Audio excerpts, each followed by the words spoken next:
All right, we're going to do an ed puzzle here on the gas laws. What I have here is a balloon. All right, this is a balloon. And the reason the balloon is stretched out is because there are molecules of air in here. And these molecules of air are moving around. And when they move around, they bounce into each other and they bounce into the side of the balloon. And that's what makes the balloon fill up. Right? That's what makes the balloon stretch. Now, some very simple things were proven by a guy named Charles, all right? He was French, okay? And he came up with this very simple equation, V over T equals V over T. It means the balloon, the volume of the balloon in the first place and the temperature of the balloon in the first place, as long as the balloon is closed, okay, it's closed, will be equal to the volume of the balloon in the second place times the temperature of the balloon in the second place. So here's what I mean. If I take this balloon and I heat it up, let's say I put something hot under it, like a flame, then these molecules will start moving faster and they'll hit the edge of the balloon harder. And as the temperature goes up, the volume will have to go up. So if we heat this balloon up, it will actually stretch out because these molecules are moving faster and they're hitting the side of the balloon harder. So heating a balloon up makes it stretch out. And obviously what would happen if you cooled the balloon off? Well, it would shrink. And that's Charles's law. Now we'll talk about Boyles Law. Boyles Law, P1V1, the pressure and the volume of this balloon in the first place will be equal to P2V2, the new pressure times the volume.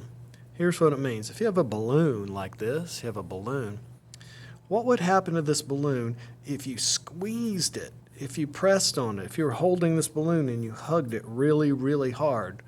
Well, you could make the volume go down. Couldn't you make the balloon smaller if you squeezed it? But have you ever squeezed a balloon and it popped? Whoa. If you ever squeezed a balloon and had it pop, well, the reason it popped is because the pressure went up. If you squeeze this balloon, then the balloon will feel harder to the touch, won't it? So that's Boyles Law. If you have a closed cylinder and you increase the pressure, then you decrease the volume. Okay? Very, very simple. And the last little law I want to talk to you about real quick is Gay-Lussac's law. It says the pressure in a container divided by the temperature will be equal to, after you change the pressure, be equal to the new temperature. Now, here's a way to think about this. This is a glass or a solid cylinder, okay?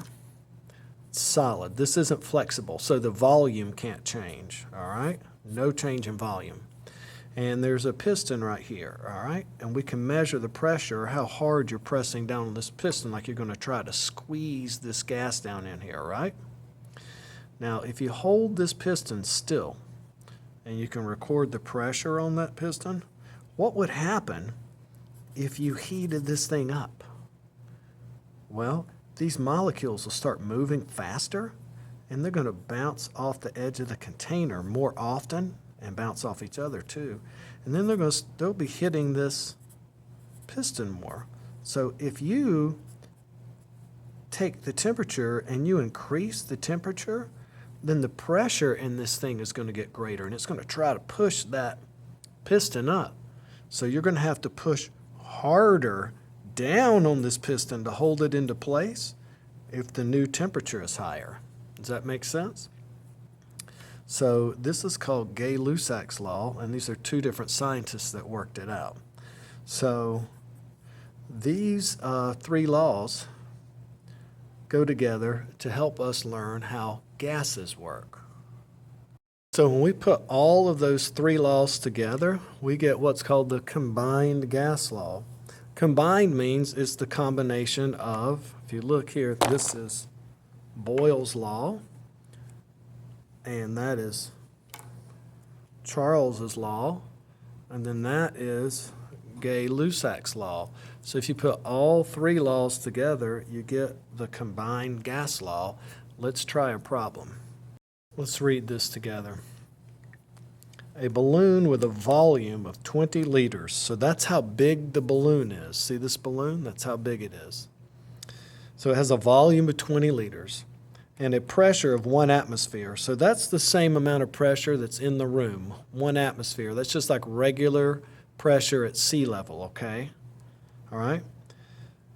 Is at a temperature of 296 degrees Kelvin. So 296 degrees Kelvin, that's about room temperature. That's about 23 degrees Celsius, okay?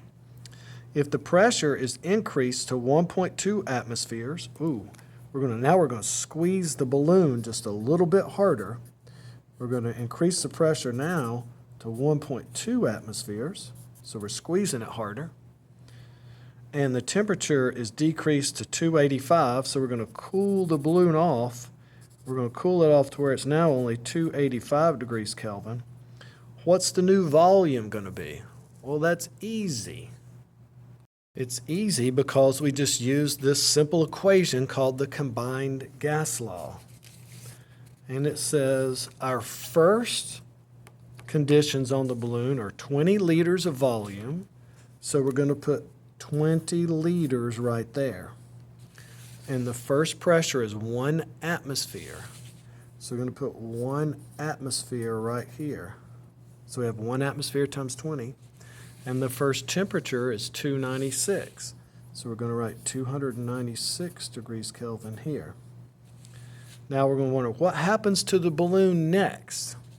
Well, the new pressure is 1.2 atmospheres. The new temperature is 285 degrees Kelvin. What's the new volume? So now we're looking for V2. So we're going to do some algebra 1. We're going to say 285 times 1 atmosphere times 20 divided by, and I see the 1.2 here. If you're on the top on this side of the equation, we can very simply move you to the bottom on the other side, okay? So what's this answer? You're going to calculate this answer for me, okay? Now I'm going to do it with you. 285 times 1 times 20 divided by, and now you have to use the parentheses, okay? So these two numbers will be in the correct order. Parentheses, 1.2 times 296, and you have to close the parentheses, and it equals. The new volume is 16 liters. There's a video available of a lot of these problems being worked. It's on your Google Classroom. Good luck. Thanks.